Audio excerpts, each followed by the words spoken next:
وقف فوق القبور فرب جو ڈرا مقام ربہ اپنے رب کے سامنے کھڑا ہونے سے، جنتان دو باغ ہیں۔ جو اپنے رب کے سامنے کھڑا ہونے سے ڈرا اس کے لیے دو باغ ہیں۔ فَبِأَيِّ آلَاءِ رَبِّكُمَا تُكَذِّبَانِ، پھر تم دونوں اے جن و انس اپنے رب کی کس کس نعمت کو جھٹلاؤ گے؟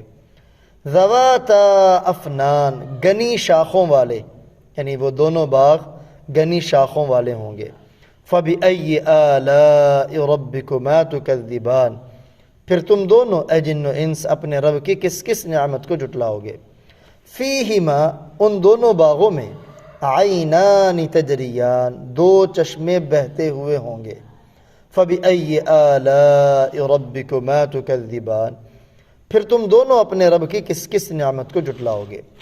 فیہما، ان دونوں باغوں میں، من کل فاکہہ، ہر قسم کا میوہ ہوگا، زوجان، جوڑا جوڑا یا قسمہ قسم، ان دونوں باغوں میں ہر قسم کا میوہ جوڑا جوڑا ہوگا۔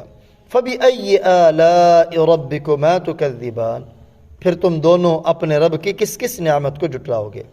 متکئین، وہ جنتی ٹیک لگائے ہوئے ہوں گے، تکیہ لگائے ہوئے ہوں گے، علی فرش، بستروں پر، بچھونوں پر، بطائنہا، جن کے استر یعنی جن کا اندرونی حصہ، من استبرق، موٹی ریشم کا ہوگا، وجن الجنتین دان، اور دونوں باغوں کے پھل جھکے ہوئے ہوں گے یا قریب ہوں گے۔ فَبِأَيِّ آلَاءِ رَبِّكُمَا تُكَذِّبَانِ، پھر تم دونوں اپنے رب کی کس کس نعمت کو جھٹلاؤ گے؟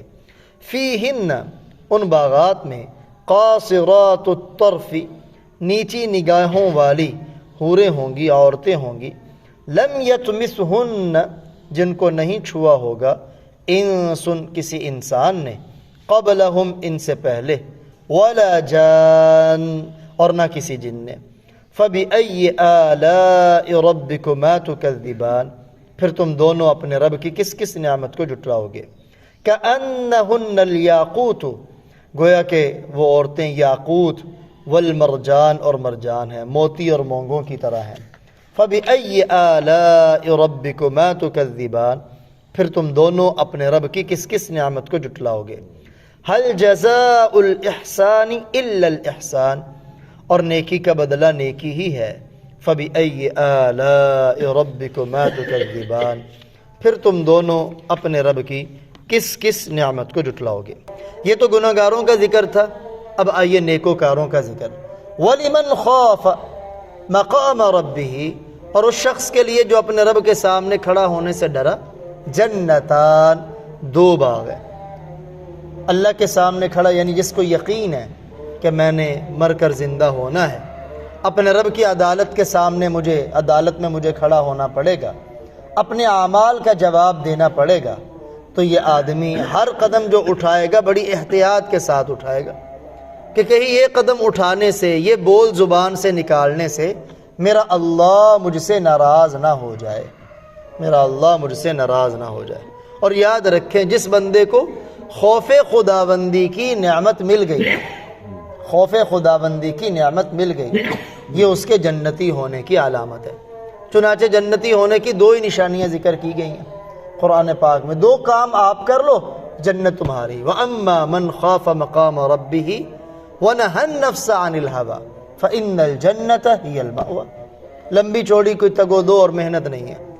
جو اپنے رب کے سامنے کھڑا ہونے سے ڈرا، اب جس کے دل میں خوف آئے گا وہ کرے گا کیا؟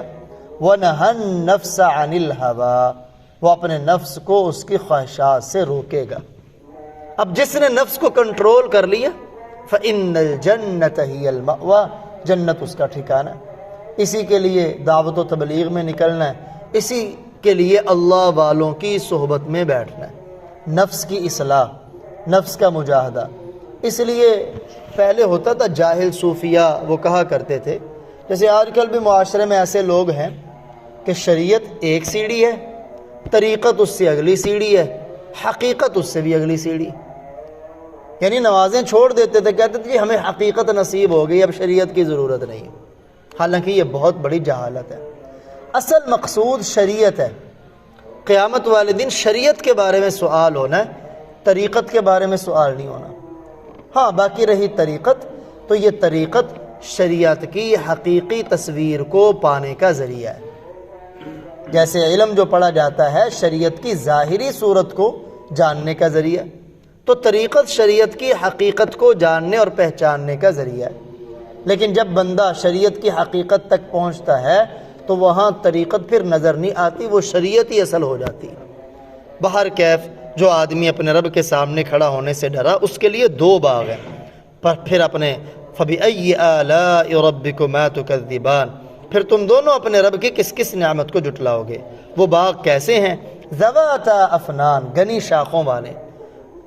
اگر درختوں کی شاخیں گھنی ہوں زیادہ خوبصورت ہوتے. پھر تم دونوں اپنے رب کی کس کس نعمت کو جھٹلاؤ گے. فِيهِمَا عَيْنَانِ، اب باغوں کے لیے پانی ان کی خوبصورتی کا ذریعہ ہے، ان کے سرسبز و شاداب ہونے کا ذریعہ ہے. ان دونوں باغوں میں بہتے ہوئے دو چشمے ہوں گے. پھر تم دونوں اپنے رب کی کس کس نعمت کو جھٹلاؤ گے. فِيهِمَا مِن كُلِّ فَاكِهَةٍ زَوْجَانِ، ہر قسم کا میوہ جوڑا جوڑا ہوگا، قسمہ قسم کے پھل ہوں گے. پھر تم دونوں اپنے رب کی کس کس نعمت کو جھٹلاؤ گے. اور یہ جنتی متکئین علی فرش، اپنے بستروں پر تکیہ لگائے ہوئے بیٹھے ہوں گے.